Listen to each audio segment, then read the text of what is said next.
I yawned as as I came around. Sunlight was seeping in from the window and warming my still bare body. I leaned over and looked to check to her clock. It was 9:28 a.m. I muttered a quiet curse to myself as I tried to get up, but found that Flora's head was resting on my left arm. She looked absolutely stunning in the morning. Somehow her mane was able to reflect sunlight partially and blinded me. I shut my eyes and looked away, a blur of light temporarily tainting my vision. I laid back down beside her and very slowly began to wake her. "Floor, Floor," whispered as I gently gave her a nudge. She stirred a little, then awoke peacefully. "Morning," I said with a smile, which she returned. Without saying another word, I slipped my arm around from under her and proceeded to get dressed. "Where are you going?" she asked, and I chuckled. "I have to get that wagon back to Sweet Apple Acres before Applejack freaks out and thinks something bad has happened. Actually, that would be pretty funny to see." And followed by my statement with a small laugh as I pictured Applejack in a frantic mood.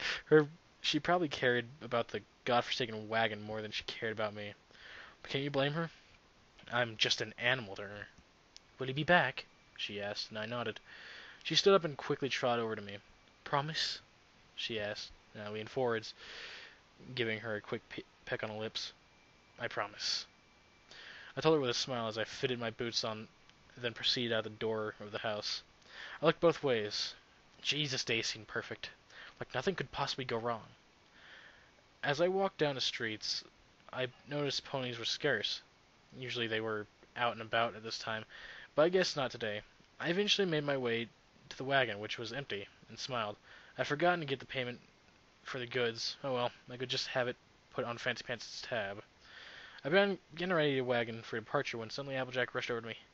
"Dale, hurry, we need your help," she yelled. I chuckled. Well, at least I got to see her in a frantic mood. "Need a hand?" I joked, but she didn't laugh from the shitty pun. "You gotta help us. Trixie has summoned some demons again," she informed me, and I raised an eyebrow, then remembered Trixie's sentence ended today. "And this is my problem, how? You took my guns away from me, kicked me outside in the barn, considering me a dangerous animal, and if only you knew what irony was." I chuckled, and she let out a sigh. "I never thought you were an animal. I took your guns away for the safety of my sister. Same goes with why you were in the barn."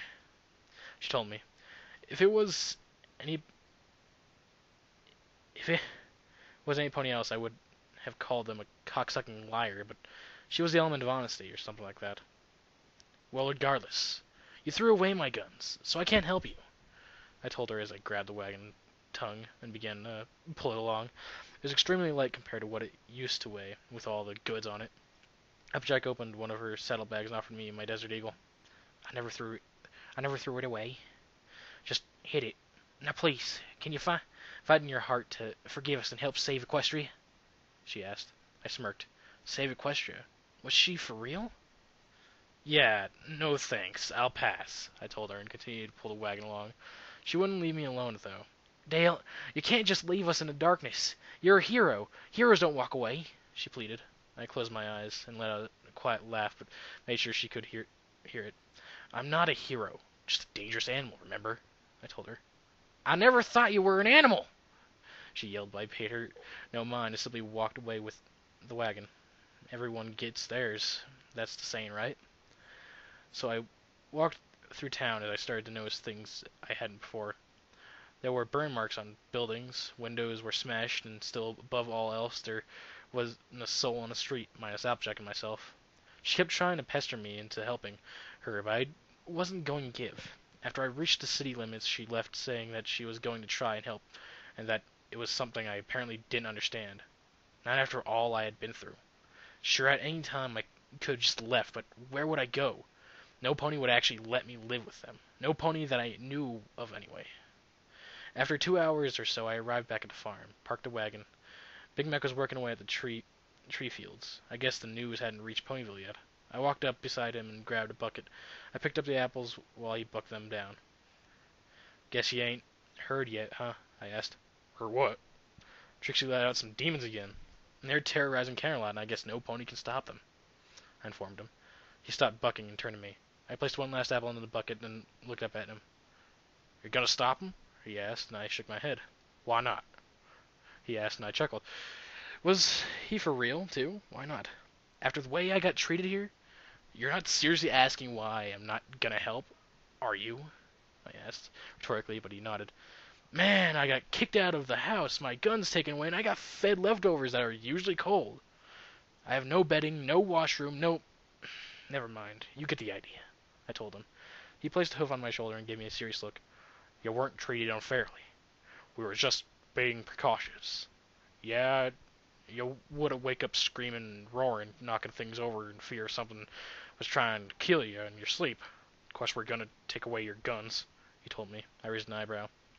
That was 5 years ago. I've changed, but you still won't let me in the house, or give me my guns back, I told him, but he just shrugged. I don't know what to tell you. Truth is, Applejack kinda liked the mayor of the house, you know, he asked, and I nodded. You're gonna help or not? He asked, but I shook my head. What would Sergeant Smith D. have done? He asked me, and I looked up to him with a rather agitated look. He couldn't pull this one on me. Not now. If I knew that they would have treated me like this in the first place, I trailed off in anger. I was torn between conflicting emotions inside me. Flora was in Camelot. It was in Camelot. She was a smart mayor, though she wouldn't go out in the streets. But that's not what was bothering me. The old saying, how does this make you any better than them, played in my mind. I stepped back from Big Mac, then walked away. He followed me closely and looked back to him, and I looked back to him. You shouldn't follow me, I told him coldly, but he didn't answer. I walked towards the Everfree, and he still followed me, like a bad habit. I wanted to tell him to just piss off and leave me, but I couldn't. He was one of my only friends. I walked to the Everfree with Big Mac. He constantly asked where we were going, but I didn't answer. Eventually, I found what I was looking for. Betsy.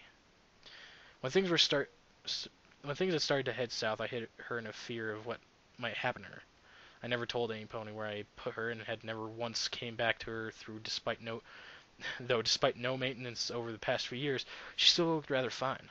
I walked over and opened the driver's side door, then sat in the seat, leaving the door open. I slid the window back and rested my feet on the window way as I began to relax, but Big Mac seemed content on bugging me. So, this is it, huh? You're just gonna sit back and let everything go wrong? He asked, and I nodded. Yep, I replied casually. I closed my eyes and pictured everyone in sunny beach, but Big Mac shook me out of it. So what about everything you care about? He asked, and I chuckled. Ain't got much to care about. Betsy seems fine, I guess that about sums it up, I told him. He frowned. He could read me better than I could. What about her? He asked, and I sighed. How the hell did he know about Floor? I'd planned on using Betsy to go rescue her from Camelot, but I guess Big Mac read me like a book. How do you know about her? I asked, and he snickered. Same way you know about every pony else. My sister and her friends are great at finding things out, ain't they? He asked, and I chuckled to myself. It's true. I usually get the 3 Crusaders to find things out about ponies for me. In exchange, I'd help them with their needs, which usually included getting things from up high where they couldn't reach, or helping to build their clubhouse. Big Mac began to rummage around in the Humvee, picking through various things. Hey, don't touch anything! You might break it, I told him. I guess he must have found what he was looking for, because I didn't hear him rummaging through the truck anymore. I felt a piece of paper, photo material, land on my face. I groaned as I opened my eyes and looked at the photo. It was the photo, the one with Jackson, Jonas, Eli, and I in front of Betsy. A tear came to my eye, and I quickly wiped it away.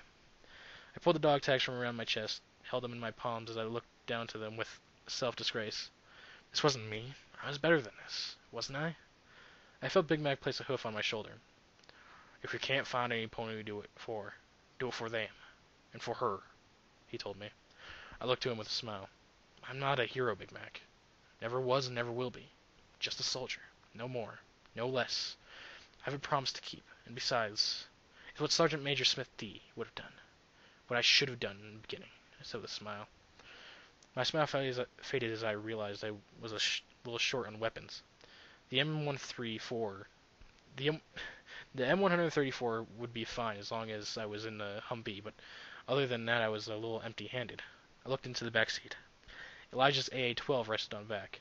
I knew he had an ammo belt filled with 2 or 3 drum magazines, but that still left me feeling a little short.